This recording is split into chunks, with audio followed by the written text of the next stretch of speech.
করব এবং আমার উপরে আমার স্ত্রী, সন্তান, বিবি, বাল বাচ্চা তাদেরকে লালন পালন করা যে ওয়াজিব করে দেওয়া হয়েছে, সেই ওয়াজিব আমল আদায় করার জন্য আমি চাকরি করতেছি, টাকা অন্বেষণ করতেছি, রিজিক অন্বেষণ করি। তাহলে আল্লাহর রাসূল সাল্লাল্লাহু আলাইহি ওয়াসাল্লাম বলেন, তার চাকরির প্রত্যেকটা পদক্ষেপ, প্রত্যেকটা স্টেপ, প্রত্যেকটা কথা তার ইবাদত হিসেবে গণ্য হবে। তাহলে ইবাদত করা সহজ না কঠিন? কিন্তু মুসিবত, আমরা মেন জিনিস ছেড়ে যেই ফুরুই জিনিস আছে এই ফুরুই জিনিসের প্রতি করছি। ওই যে একদিন উদাহরণ দিয়ে বলেছিলাম যে একজন তেল কিনেছে বাটির মধ্যে, ঢাকনার মধ্যে, এটা হলো তার আসল। 250 গ্রাম তেল কেনার পরে কয় 100 টাকা ফ্রি। সেই ফ্রি কই? কয় ফ্রি নিবা কই? কয় এই সাইডে দাও। এই সাইডে গিয়া তার আসল সব চলে গেছে, এখন ঢাকনার মাথার মধ্যে একটুখানি ফ্রি নিয়ে চলে এসেছে। তা আমাদের এখন বর্তমানের মানুষের অবস্থা হলো এই, আল্লাহ আমাদেরকে বানাইলেন ইবাদতের জন্য, আর আমরা এখন ইবাদত করতেছি না। আল্লাহ আমাদেরকে সহজ করে দিলেন, ইবাদতের সাথে সাথে দুনিয়ার কাজ করো, তাহলে দুনিয়ার কাজও তোমার জন্য ফ্রিতে ইবাদত হয়ে যাবে। এখন আমরা ওই দুনিয়ার কাজ ফ্রির পিছনে ছুটতেছি, আসল কাজ যে আমাদের ইবাদত, ইবাদতের খবর নাই। ঠিক না ঠিক? জোরে বলে। সম্মানিত উপস্থিতি, আমার এই কথা বলার উদ্দেশ্য একটাই যে আল্লাহ তাআলা আমাদেরকে বানিয়েছেন ইবাদতের জন্য। ইবাদত কাকে বলে? গায়াতুত তাযাল্লুলি ফিল খুশুই। ইবাদত হলো সর্ব অবস্থায় আল্লাহ তাআলার হুকুম মানা। শুধু নামাজের নাম ইবাদত নয়, শুধুমাত্র হজ করার নাম ইবাদত নয়, শুধুমাত্র রোজা রাখার নাম ইবাদত নয়, শুধুমাত্র কোরআন তেলাওয়াত করার নাম ইবাদত নয়, শুধুমাত্র ঘুষ থেকে বেঁচে থাকার নাম ইবাদত নয়, শুধুমাত্র সুদ না খাওয়াই ইবাদত নয়, শুধুমাত্র বাবা মার সাথে ভালো ব্যবহার করাই ইবাদত নয়, বরং গায়াতুত তাযাল্লুলি ফিল খুশুই, জীবনের সর্বক্ষেত্রে আপনি যেই কাজই করেন না কেন সেই কাজটা আল্লাহর হুকুম মোতাবেক, রাসূলের তরিকা অনুযায়ী হওয়া।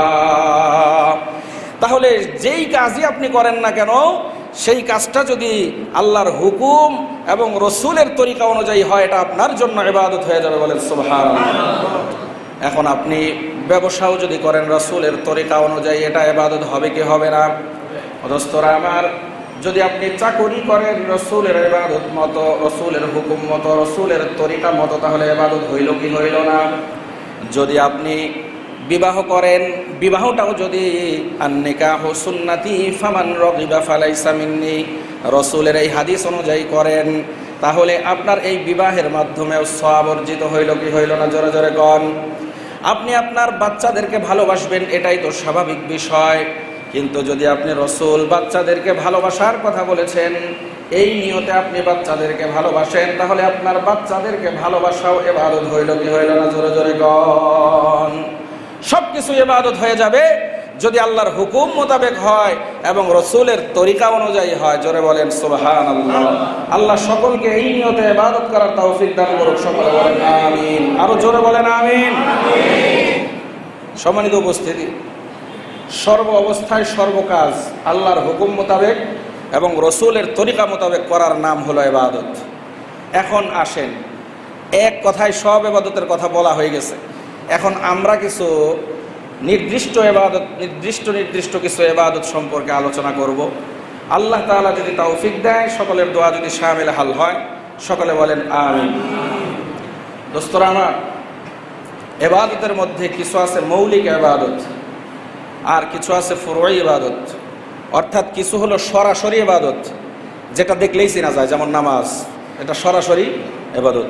আর কিছু ইবাদত আছে রূপক ইবাদত, যেগুলো সরাসরি ইবাদত হিসেবে চেনা যায় না, সরাসরি ইবাদত হিসেবে মানুষ বোঝে না, কিন্তু মূলত সেগুলো ইবাদত। যেমন বিবাহ করা, যেমন ঘর সংসার করা, সন্তান লালন পালন করা, চাকরি করা, ব্যবসা করা, এগুলো মানুষ ইবাদত হিসেবে করে না। যদিও ইবাদতের সওয়াব পাওয়ার সুযোগ আল্লাহ দিয়েছেন, কিন্তু মানুষ না বোঝার কারণে এগুলো ইবাদত হিসেবে করে না। ঠিক না ভাই? ঠিক। এর অর্থ হলো এগুলো রূপক ইবাদত। আর নামাজ, হজ, যাকাত ইত্যাদি এগুলো হলো সরাসরি ইবাদত, ইবাদতে হাকিকি। এই ইবাদতে হাকিকি, আল্লাহ রাসূল সাল্লাল্লাহু আলাইহি সাল্লাম ইবাদতে হাকিকির ব্যাপারে একটা হাদিস বর্ণনা করেন এবং এই হাদিসটাকে ইসলামের মূল ভিত্তি হিসেবে সাব্যস্ত করেন। বুখারী শরীফের হাদিস, মুসলিম শরীফের হাদিস, এছাড়াও আরও অন্যান্য কিতাবে হাদিসটি রয়েছে। বুনিয়াল ইসলামু আলা খামসিন শাহাদাতা আন লা ইলাহা ইল্লাল্লাহু ওয়া আন্না মুহাম্মাদার রাসূলুল্লাহ ওয়া ইকামিস সালাত ওয়া ইতাইজ যাকাত ওয়া আন্নাল হাজ্জা ওয়া সাওমা রমাদান আও কামা ক্বালা আলাইহিস সালাতু ওয়াস সালাম। ইসলামের ভিত্তি হলো 5টা জিনিসের উপর। কয় জিনিসের উপরে জোরে বলেন? 5 জিনিসের উপর। এক নাম্বার হলো লা ইলাহা ইল্লাল্লাহ, শাহাদাতু আন লা ইলাহা ইল্লাল্লাহ, এই কথার সাক্ষী দেওয়া। শাহাদাতু আন লা ইলাহা ইল্লাল্লাহ ওয়া আন্না মুহাম্মাদার রাসূলুল্লাহ, আল্লাহ তাআলা এক, আল্লাহ তাআলার কোনো দ্বিতীয়টা নাই, আল্লাহ তাআলাই একমাত্র ইবাদতের উপযুক্ত, ইবাদত করার উপযুক্ত আর কোনো সত্তা নাই, ইলাহ নাই। ঠিক না বেঠিক? জোরে জোরে কর। আল্লাহ তাআলা এক, আল্লাহ তাআলা ইবাদতের একমাত্র উপযুক্ত, এবং রাসূল সাল্লাল্লাহু আলাইহি ওয়াসাল্লামকে আল্লাহ তাআলা সর্বশেষ নবী এবং রাসূল হিসেবে এবং আল্লাহর বান্দা হিসেবে দুনিয়াতে প্রেরণ করেছেন। এই কথার সাক্ষী দেওয়া, এটা হলো ইসলামের 1 নাম্বার ভিত্তি। 2 নাম্বার হলো ইকামিস সালাহ। 2 নাম্বার কি? নামাজ কায়েম করা। শুধু নামাজ না, আমরা এই হাদিসের অর্থ করার সময় অনেকে ভুল করি যে ইসলামের ভিত্তি হলো 5টা, কালিমা, নামাজ, রোজা, হজ, যাকাত। এটা ভুল অর্থ। অর্থ হবে এরকম: 1 নাম্বার হলো কালিমার সাক্ষী দেওয়া, 2 নাম্বার হলো নামাজ কায়েম করা, নামাজ আদায় করা, নামাজ পড়া, 3 নাম্বার হলো রোজা রাখা, 4 নাম্বার বাইতুল্লাহর হজ করা, 5 নাম্বার হলো যে যাকাত প্রদান করা। শুধু যাকাত বললে হবে না, শুধু নামাজ বললে হবে না, শুধু নামাজ না, বলছে ইকামিস সালাহ, নামাজ কায়েম করা। আর নামাজ কায়েম করার অনেক তাফসীর, এর মধ্যে 1 নাম্বার তাফসীর হলো নিজে আগে নামাজ পড়া। আপনি আরো 10 জনের নামাজ পড়াবেন এই তাফসীর পরে। প্রথম নাম্বার তাফসীর হলো নিজে নামাজ পড়তে হবে। প্রথম নাম্বার তাফসীর কি? নিজে নামাজ ঠিকঠাক মতো পড়া, খুশুর সাথে, ওয়াক্ত মতো, সময় মতো, ফরজ, ওয়াজিব, সুন্নত, নফল যা কিছু আছে সবকিছু সহ নামাজ পড়া, নামাজ আদায় করা, এর নামই হলো ইকামাতিস সালাহ, নামাজ কায়েম করা। দোস্তরা আমার, আমরা এখানে যারা আছি সবাই মুসলমান না মুমিন না? মুমিন না? আল্লাহ এক বিশ্বাস করি কি করি না? এই যে কালিমার, এই যে 5টা ভিত্তির কথা বলা হলো, ইসলামের ভিত্তি 5টা। এই 5টা কথার মধ্যে 1 নাম্বার যে কথা সাক্ষী দেওয়া, শাহাদাত দেওয়া, এটা হলো একটা বিশ্বাসের বিষয়। এই বিশ্বাস আমাদের সকলের ভিতরে আছে না নাই? জোরে জোরে বলেন আলহামদুলিল্লাহ। বলেন জোরে, বলেন আলহামদুলিল্লাহ। শুধুমাত্র এই বিশ্বাসের কারণেই, এই বিশ্বাস হলো 1 নাম্বার। এইটা যাদের আছে তাদের ব্যাপারেই আলোচনা, যাদের এগুলো নাই তাদের ব্যাপারে কোনো আলোচনা নাই। বিনা হিসাবে জাহান্নাম। বিনা হিসাবে কি? বিনা হিসাবে কি? জোরে বলেন। আর আমাদের যেহেতু ঈমান আছে, আল্লাহ এক বিশ্বাস করি, রাসূল সাল্লাল্লাহু আলাইহি ওয়াসাল্লাম সর্বশেষ নবী, আখিরি নবী, আল্লাহর রাসূল এবং বান্দা, এই জন্য এই বিশ্বাস থাকার পরেই হলো আলোচনা। এই বিশ্বাস যদি না থাকে কোনো আলোচনা নাই। বিনা হিসাবে কোথায়?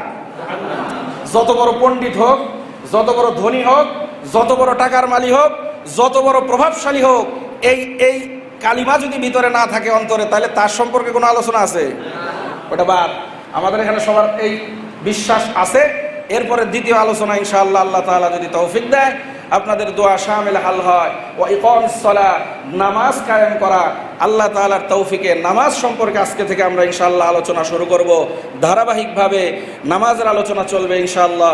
সকলে ওমা তৌফিক ইল্লা বিল্লাহ, সকলে বলেন আমিন। নামাজের বিভিন্ন সাইড আছে। 1 নাম্বার হলো নামাজের ফজিলত, নামাজ পড়লে কি লাভ। 2 নাম্বার হলো নামাজ না পড়লে কি লস। 3 নাম্বার হলো নামাজের মাসালা। 4 নাম্বার হলো নামাজ। এই সব কিছু যদি আমরা করি, তাহলে আমাদের যেই দায়িত্ব দিয়ে আল্লাহ তাআলা আমাদেরকে সৃষ্টি করেছেন, সেই দায়িত্ব আমাদের আদায় হবে কি হবে না। 1 নাম্বার হলো দোস্তরা আমার নামাজের ফজিলত। আল্লাহ তৌফিক দিলে আজকে নামাজের ফজিলত সম্পর্কে কিঞ্চিত আলোকপাত করার প্রয়াস চালাবো। মা তৌফিক ইল্লা বিল্লাহ। ও দোস্তরা আমার, নামাজ এমন একটি গুরুত্বপূর্ণ বিষয়। এই দুনিয়ার মধ্যে যত ধরনের মাখলুক আছে, এই দুনিয়ার মধ্যে যত ধরনের সৃষ্টি আছে, সব সৃষ্টি কোনো না কোনোভাবে নামাজের সাথে জড়িত। বলেন সুবহানাল্লাহ।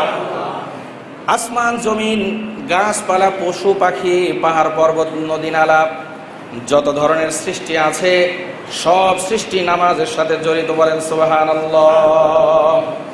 কোরআনের মধ্যে আল্লাহ তাআলা বলেন ইউসাব্বিহু লিল্লাহি মা ফিস সামাওয়াতি ওয়া মা ফিল আরদ ওয়া হুয়াল আজিজুল হাকীম। আসমানের নিচে জমিনের ভিতরে যা কিছু আছে সব কিছু আল্লাহ তাআলার জিকির করে, বলেন সুবহানাল্লাহ। সব কিছু আল্লাহ তাআলার জিকির করে। তবে দোস্তরা আমার, মানুষের নামাজটা হলো পূর্ণাঙ্গ নামাজ, আর অন্যান্য যত মাখলুক, পশু পাখি, আসমান জমিন সকলের নামাজটা অপূর্ণাঙ্গ নামাজ। এই জন্য তাদের নামাজের বিনিময়ে কোনো প্রতিদান দেওয়া হবে না। তবে মানুষকে এবং জিনকে এই নামাজ যেহেতু পূর্ণাঙ্গ নামাজ, তাদের জন্য পূর্ণাঙ্গ নামাজের কি দেওয়া হবে? তাদের প্রতিদান দেওয়া হবে। ও দোস্তরা আমার, এমন কিছু নামাজ আছে যে নামাজ শুধুমাত্র দাঁড়িয়ে থাকা, যেই নামাজ এমন কোনো মাখলুক আমাদের দুনিয়াতে আছে, আল্লাহ সৃষ্টি করেছেন, যেই মাখলুকগুলো নামাজ পড়তেছেন কিন্তু তাদের নামাজে কোনো রুকু নাই, সেজদা নাই, আত্তাহিয়াতু নাই, তাশাহুদ নাই, দুআয়ে মাসুরা ইত্যাদি কিছুই নাই। তাদের নামাজে শুধুমাত্র আছে কিয়াম। কিয়াম অর্থ হলো দণ্ডায়মান থাকা। নামাজের মধ্যে সর্বপ্রথম আল্লাহু আকবার বলে আমরা দাঁড়ায় থাকি কি থাকি না? জোরে জোরে কোন। এটা নামাজের একটা রুকন, দাঁড়িয়ে থাকা। এরকম মাখলুক আল্লাহ দুনিয়াতে সৃষ্টি করেছেন, যেমন যত ধরনের গাছ আছে, এই গাছগুলো দাঁড়িয়ে দাঁড়িয়ে আল্লাহ তাআলার জন্য নামাজ পড়তেছে, বলেন সুবহানাল্লাহ। কিন্তু তাদের নামাজে রুকুও নাই, সিজদাও নাই, তাদের নামাজে বৈঠকও নাই, শুধু আছে মাত্র কিয়াম। এটাও তাদের নামাজ, তবে নামাজটা পূর্ণাঙ্গ না অপূর্ণাঙ্গ নামাজ। আবার এমন কিছু মাখলুক আছে যেই মাখলুকের নামাজের মধ্যে শুধুমাত্র রুকু আছে, দণ্ডায়মানতা নাই, আবার সিজদাও নাই, তাশাহুদ নাই, শুধুমাত্র রুকু আছে। কি আছে? জোরে জোরে কোন। এমন মাখলুক আল্লাহ সৃষ্টি করেছেন, যেই মাখলুক কিয়ামত পর্যন্ত যতদিন দুনিয়ার বুকে জীবিত থাকবেন রুকুর অবস্থায় থাকবেন, সিজদাও করবে না, দণ্ডায়মান হবে না। যেমন যত চতুষ্পদ জন্তু আছে সব সময় দেখেন গরু, ছাগল, গাধা, হরিণ, বাঘ, ছাগল সবগুলো রুকুর হালতে আছে, ঠিক না বেঠিক? জোরে জোরে বলেন না সুবহানাল্লাহ। আল্লাহু আকবার। আরো জোরে বলেন আল্লাহু আকবার। ও দোস্তরা আমার, আবার এমন কিছু প্রাণী আছে, এমন কিছু মাখলুক আল্লাহ তাআলা সৃষ্টি করেছেন যাদের সিজদা নাই, যাদের রুকু নাই, দণ্ডায়মান নাই, আছে শুধু সিজদা। তারা সর্ব অবস্থায় সিজদার হালতে আছে, কিন্তু আমরা বুঝি না, আমাদের জ্ঞান কম, আমাদের ওই চোখ নাই যেই চোখ দিয়ে তাদের ইবাদত দেখা যায়। অথচ তারা দুনিয়ার মধ্যে যতদিন জীবিত থাকবেন ততদিন এই সিজদার হালতে থাকবেন, যেমন নাকি সাপ, কীট পতঙ্গ আছে না নাই? জোরে জোরে কোন। জোরে জোরে বলেন আল্লাহু আকবার। ও দোস্তরা আমার, আবার এমন কিছু সৃষ্টি আল্লাহ সৃষ্টি করেছেন যাদের নামাজের মধ্যে দাঁড়ানো নাই, রুকুও নাই, সিজদাও নাই, আছে শুধু আত্তাহিয়াতুর সূরতে হাঁটু গেড়ে বসে থাকা। দুনিয়াতে যত পাহাড়গুলো আছে, পর্বতগুলো আছে, সবগুলো পর্বত হাঁটু গেড়ে কেমন যেন তাশাহুদের সূরতে, আত্তাহিয়াতুর সূরতে কিয়ামত পর্যন্ত তাশাহুদ পড়তেছে, ঠিক না ভাই? বলেন না সুবহানাল্লাহ। আর মানুষের নামাজ হলো এর মধ্যে কিয়ামও থাকবে, রুকুও থাকবে, সিজদাও থাকবে, আত্তাহিয়াতুর সূরতও থাকবে। এই জন্য এই নামাজের বিনিময়ে আল্লাহ কোরআনের মধ্যে বলেন, ও মানুষ, তোমরা যদি পরিপূর্ণভাবে নামাজ আদায় করতে পারো তাহলে তোমাদের এই নামাজের বিনিময়ে আমি আল্লাহ তাআলা জান্নাতুল ফেরদাউসের মাধ্যমে দিব, বলেন সুবহানাল্লাহ। নামাজ এমন একটা গুরুত্বপূর্ণ বিষয় দোস্তরা আমার, এই দুনিয়ার বুকে যত নবী রাসূল এসেছেন কোন নবী রাসূল নামাজ পড়েন নাই এমন নাই। যেই নবী রাসূল সম্পর্কে আমরা জানতে পারি, হাদিসের মধ্যে, কোরআনের মধ্যে আল্লাহ যত জায়গায় নবী রাসূলদের সম্পর্কে বর্ণনা করেছেন, এই প্রত্যেক নবী রাসূলের জীবনের মধ্যে পাওয়া যায় কোনো না কোনোভাবে তারা নামাজ পড়েছেন। আল্লাহ কোরআনের মধ্যে ইরশাদ করেন, হযরত ইসমাঈল আলাইহিস সালাতু ওয়াস সালাম সম্পর্কে কোরআনের মধ্যে আল্লাহ তাআলা ইরশাদ করেন, وكان يأمر أهله بالصلاة والزكاة وكان عند ربه مرضيا। আয়াতের অর্থ হলো وكان يأمر أهله بالصلاة والزكاة। হযরত ইসমাঈল আলাইহিস সালাতু ওয়াস সালাম নিজের পরিবারের লোকদেরকে নামাজের জন্য এবং যাকাত দেওয়ার জন্য নির্দেশ প্রদান করতেন। এবং হযরত ইসমাঈল আলাইহিস সালাতু ওয়াস সালাম আল্লাহ তাআলার প্রিয় পাত্র ছিলেন। হযরত মূসা আলাইহিস সালাতু ওয়াস সালাম সম্পর্কে কোরআনে পাকের মধ্যে আল্লাহ তাআলা ইরশাদ করেন, ইন্নানি আনাল্লাহু লা ইলাহা ইল্লা আনা ফা'বুদনি ওয়া আকিমিস সালাতা লিযিকরি। বলেন না সুবহানাল্লাহ। ইন্নানি আনাল্লাহু লা ইলাহা ইল্লা হু, ইন্নানি আনাল্লাহু লা ইলাহা ইল্লা আনা ফা'বুদনি ওয়া আকিমিস সালাতা লিযিকরি। হে মুসা, আমি আল্লাহ, আমি ছাড়া কোনো ইলা নাই, আমি ছাড়া কোনো আল্লাহ নাই। আছে নাকি? জোরে জোরে বল। হে মুসা, আমি আল্লাহ, আমি ছাড়া কোনো আল্লাহ নাই, আমি ছাড়া কোনো উপাস্য নাই, আমি ছাড়া ইবাদত করার উপযুক্ত কোনো সত্তা নাই। সুতরাং আমার শরণার্থে তুমি ইবাদত করো এবং আমার শরণার্থে তুমি নামাজ কায়েম করো। বলেন সুবহানাল্লাহ। আমার শরণার্থে তুমি কি করো? নামাজ কায়েম করো। হযরত ইব্রাহিম আলাইহিস সালাতু ওয়াস সালাম বাইতুল্লাহ নির্মাণ করার পর আল্লাহ তাআলার কাছে দোয়া করেন। এই দোয়া আল্লাহ তাআলা কোরআনে পাকের মধ্যে কিয়ামত পর্যন্ত আগত মানুষের জন্য, মুসলমানের জন্য, সকলের জন্য দৃষ্টান্ত হিসেবে কোরআনে পাকের মধ্যে আল্লাহ তাআলা বর্ণনা করে দেন। হযরত ইব্রাহিম আলাইহিস সালাতু ওয়াস সালাম দোয়া করেছিলেন, রব্বি জাআলনি মুকিমাস সালাতি ওয়া মিন যুররিয়াতি রব্বানা ওয়া তাকাব্বাল দুআ। হে আমার প্রভু, আমাকে এবং আমার সন্তানদের মধ্যে থেকে আপনি নামাজ কায়েমকারী বানান। বলেন সুবহানাল্লাহ। আমাকে এবং আমার সন্তানদের মধ্যে থেকে আপনি কি নামাজ কায়েমকারী বানান এবং প্রভু গো, আপনি আমার দোয়াকে কবুল করেন। আল্লাহ তাআলা হযরত ইব্রাহিম আলাইহিস সালাতু ওয়াস সালামের দোয়া কবুল করেছিলেন কি করেন নাই? জোরে জোরে বল। ওস্তরা আমার ইব্রাহিম আলাইহিস সালাতু ওয়াস সালাম আরো কয়েকটি দোয়া করেছেন, এগুলো বলার সময় নাই। আল্লাহর রাসূল ইব্রাহিম আলাইহিস সালাতু ওয়াস সালামের আরো একটা দোয়া ছিল, ইব্রাহিম আলাইহিস সালাতু ওয়াস সালামের খানদান থেকে, বংশ থেকে যেন আখিরি নবী, শেষ নবী আল্লাহ তাআলা নির্ধারিত করেন। এই দোয়াটাও কবুল হয়েছে। এই দোয়াটা কবুল হওয়ার কারণে আমাদের মর্যাদা আরো বেড়ে গেছে। বলেন সুবহানাল্লাহ। একদিক দিয়ে আখিরি নবী, সর্বশেষ নবী, সর্বশ্রেষ্ঠ নবী হযরত মুহাম্মদুর রাসূলুল্লাহ সাল্লাল্লাহু আলাইহি ওয়াসাল্লামের উম্মত আমরা। আবার আমরা ধর্মীয় দৃষ্টিকোণ থেকে আমাদের জাতির পিতার নাম হলো ইব্রাহিম আলাইহিস সালাতু ওয়াস সালাম। জোরে জোরে বলেন আল্লাহু আকবার। আমাদের জাতির পিতার নাম কি? জোরে বলেন। মুসলমান জাতির পিতার নাম কি? জোরে জোরে বলেন। হযরত ইব্রাহিম আলাইহিস সালাতু ওয়াস সালাম, মুসলমান জাতির পিতা হযরত ইব্রাহিম আলাইহিস সালাতু ওয়াস সালাম। এতে করে আমাদের সম্মান বাড়ছে। এক নবীর উম্মত হইছি, আর এক নবীর সন্তান হইছি। ও দোস্তরা আমার, আমাদের জন্য ভালো হয়েছে না মন্দ হয়েছে? জোরে জোরে কন্যা একবার আলহামদুলিল্লাহ। আরো জোরে বলেন না আলহামদুলিল্লাহ। ইব্রাহিম আলাইহিস সালাতু ওয়াস সালাম ছাড়া অন্য কেউ যদি আমাদের পিতা হয়ে যাইতো, এই সম্মান কি পাওয়া যাইতো? জোরে বলেন, পাওয়া যাইতো? আল্লাহ তাআলা আমাদেরকে সম্মানিত করেছেন। আরো একবার জোরে জোরে বলেন আলহামদুলিল্লাহ। হযরত রাসূল আকরাম সাল্লাল্লাহু আলাইহি ওয়াসাল্লামকে আল্লাহ তাআলা কোরআনে পাকের মধ্যে নামাজের নির্দেশ দিয়ে বলেন, ওয়া'মুর আহলাকা বিস-সালাতি ওয়াসতাবির আলাইহা লা নাসআলুকা রিজকা নাহনু নারযুকুকা ওয়াল আকিবাতু লিত-তাকওয়া। ওয়া'মুর আহলাকা বিস-সালাতি ওয়াসতাবির আলাইহা। হে রাসূল সাল্লাল্লাহু আলাইহি ওয়াসাল্লাম, আপনি আপনার পরিবারের লোকজনদেরকে নামাজের হুকুম দান করেন। আল্লাহ নির্দেশ দিচ্ছেন কাকে? রাসূল সাল্লাল্লাহু আলাইহি ওয়াসাল্লামকে। হে রাসূল, হে মুহাম্মদ রাসূলুল্লাহ সাল্লাল্লাহু আলাইহি ওয়াসাল্লাম, আমার বন্ধু, আমার দোস্ত, আপনি আপনার পরিবারের লোকজনদেরকে কি করেন? নামাজের হুকুম দেন এবং আপনি নিজেও এই নামাজের উপরে প্রতিষ্ঠিত থাকেন। কোরআনের আয়াত, ওয়া'মুর আহলাকা বিস-সালাত ওয়াসতাবির আলাইহা লা নাসআলুকা রিজকা ওয়াল আকিবাতু লিত-তাকওয়া।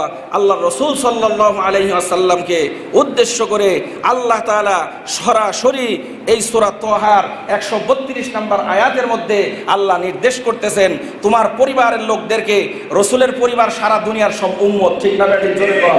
এক নাম্বার পরিবার হলো আহলে বাইত, যারা রাসূলের রক্তের সম্পর্ক যাদের সাথে আছে। এর পরবর্তীতে তিনি যেহেতু কিয়ামত পর্যন্ত আগত সকল মানুষের নবী, এই জন্য ওনার পরিবার পুরো পৃথিবী, ঠিক না ঠিক?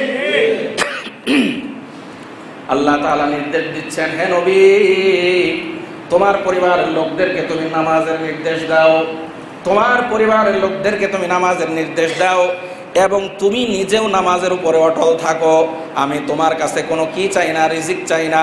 নাহনু নারযুকুকা, বরং আমি তো তোমাকে রিজিক দান করে থাকি। শুনে রাখো, মুত্তাকি পরহেজগার যদি হও তাহলে এর মধ্যেই তোমার জন্য রয়েছে শুভ সংবাদ। যদি নামাজ কায়েম করতে পারো আর তোমার উম্মত যদি নামাজ কায়েম করে, তাহলে আল্লাহ তাআলা আমি যত আল্লাহ তাআলা যত জান্নাত বানিয়েছেন এই সব জান্নাতের মালিক রাসূল সাল্লাল্লাহু আলাইহি সাল্লামের উম্মতদেরকে বানিয়ে দিয়েছেন, বলেন সুবহানাল্লাহ। অদুস্তর আমার বর্তমান বাংলাদেশে কিছু ভণ্ডপীর আছে, কিছু ভণ্ডপীরের কথা বলা দরকার। এই জন্য বলা দরকার, ভণ্ডপীরের দরবারে গিয়ে দেখবেন মসজিদে যত মানুষ তার থেকে বেশি মানুষ তার দরবারে আছে, আছে না নাই? তো তিনি ওই যারা ওইখানে যায় কিছু একটা বুঝাতে যায়। এক ল্যাংটা পীর দৌড়াইতেছে, ল্যাংটা পীরের পিছনে আরো 20 জন দৌড়াইতেছে, বুঝওয়ালা মানুষ, বিবেক বুদ্ধি সম্পন্ন মানুষ। জিগায় তুমি দৌড়াও কা? কয় তার ভিতরে কি জানি আছে। যে জিজ্ঞাসা করছে কয় যা আছে তা তো দেখাই দিছে, যা আছে তা তো দেখাই দিছে, আর কি নতুন করে থাকবো? আসলে বোঝেন। সুতরাং শরিয়াতের মুখালেফ কাজ যদি দুনিয়াতে কেউ করে তাদের ভিতরে কিছু একটা আছে, এই বিশ্বাস করা কুফরি বিশ্বাস। কারণ শরীয়তের পরবর্তী স্টেপের নাম হলো মারেফাত। শরীয়ত যদি পূর্ণাঙ্গভাবে কেউ পালন করতে পারে তাহলে তার মারেফাত হাসিল হইতে পারে। শরীয়ত যদি পালন না করে মারেফাত হাসিল হওয়ার কোনো উপায় নাই। শরীয়ত হলো দুধের মতো, মারেফাত হলো মাখনের মতো। মাখন পানি যদি দুধ ছাড়া সারা বঙ্গোপসাগরের সব পানির মধ্যে মন্থন করেন 1 ছটাক মাখন বের হবে নাকি? জোরে কোন। যদি দুধের ভিতরে আপনি মন্থন করেন, প্রক্রিয়া করেন, এই দুধের ভিতর থেকে মারেফাত বের হয়ে আসবে, দুধের ভিতর থেকে মাখন বের হয়ে আসবে। এরকম ভাবে শরীয়ত যদি কেউ ভালোভাবে পালন করে, শরীয়ত যদি কেউ ভালোভাবে মন্থন করে, শরীয়ত নিয়ে যদি কেউ গবেষণা করে, শরীয়তের প্রত্যেকটা বিষয় যদি কেউ পালন করে তাহলেই তার মারেফাত হাসিল হতে পারে। অন্যথায় কিয়ামত হয়ে যাবে, শরীয়ত ছাড়া কোনোদিনও মারেফাত হাসিল হইতে পারে না। ঠিক না ঠিক? শরীয়ত আগে পালন করতে হবে। দেখেন কিছু ভণ্ড পীর আছে, তারা বলে কি 8 রশির পীর আছে, একজন আছে না নাই?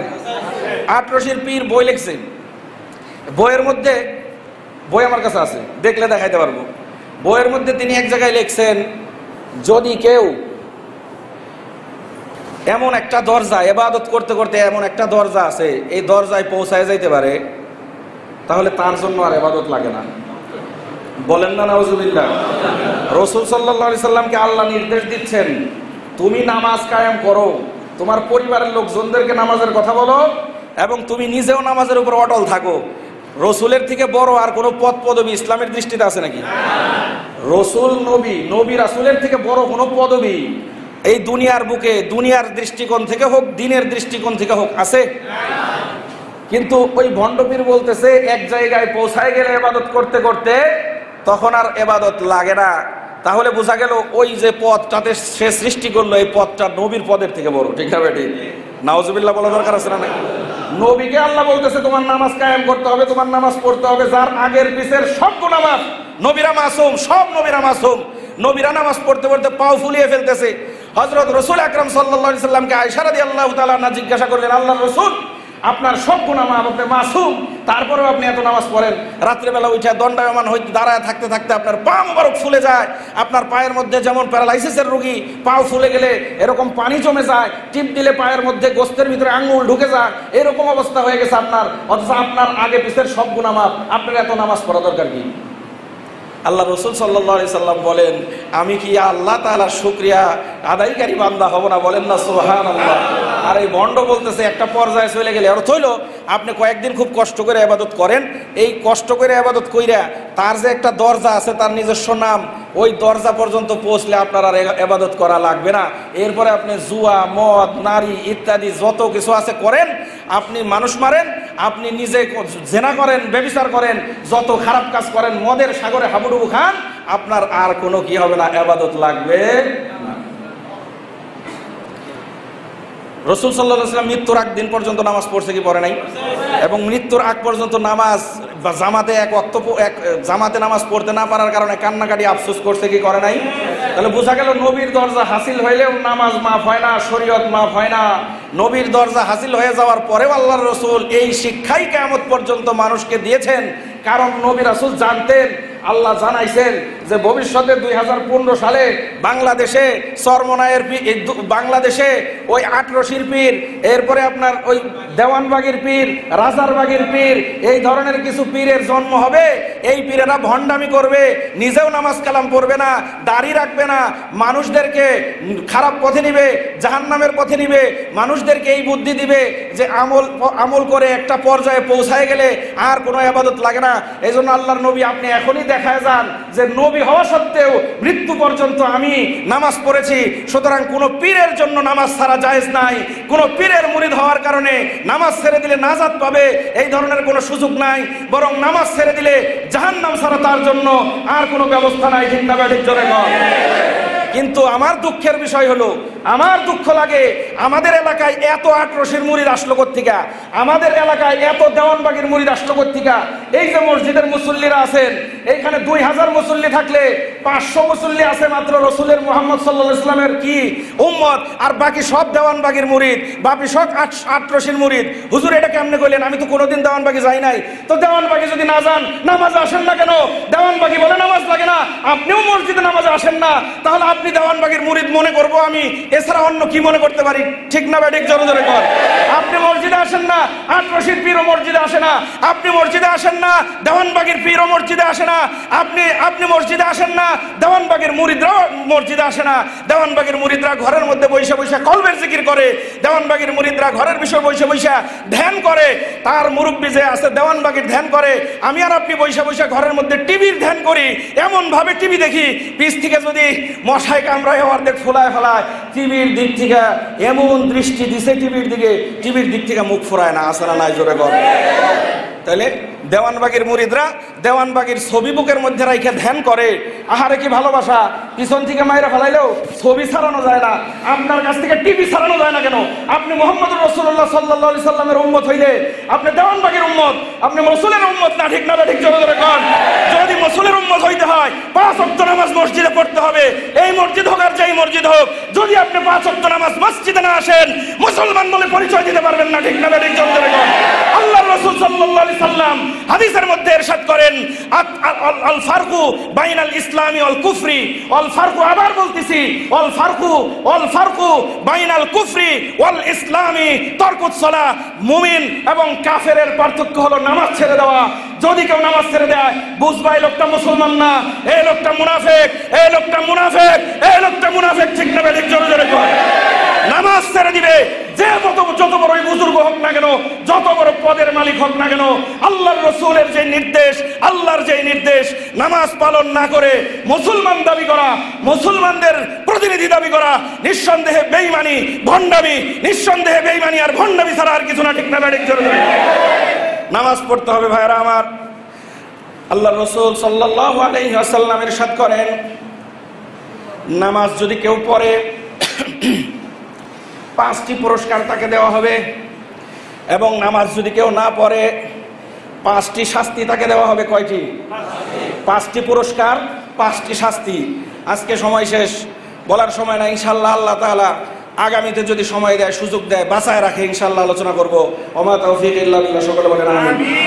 আজকে মুসলমানের বাচ্চা আমরা যারা আছি, মুসলমানের সন্তান, এই কথার ওয়াদা দিলের মধ্যে করতে পারি, আজকে থেকে যত নামাজ ছাড়ছি গেছে, আজকে থেকে সামনের 1 ওয়াক্ত নামাজ আর ছাড়বো না। এই ওয়াদা কে কে রাজি আছেন? সবাই হাত তুলে দেখান। জিন্দেগিতে যতদিন আল্লাহ জীবিত রাখবা, আল্লাহ কোনোদিন নামাজ যেন কাজা না হয়, ইনশাআল্লাহ রাজি আছেন?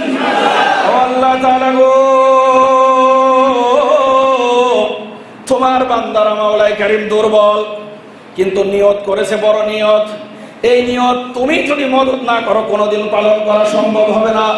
মেহেরবানি করে আল্লাহ গো, আমরা এই মসজিদে যারা আছি, আমাদের সকলকে মৃত্যু পর্যন্ত নামাজের উপরে কায়েম থাকার তৌফিক দিও। সকলে বলেন আমিন। হাত নামান। আল্লাহ তাআলা আমাদের সকলকে নামাজের উপরে অটল থাকার তৌফিক দান করুক। সকলে বলেন আমিন। ওয়া মা আলাইনা ইল্লাল বালাগ। আসসালামু আলাইকুম ওয়া রাহমাতুল্লাহি ওয়া বারাকাতুহু।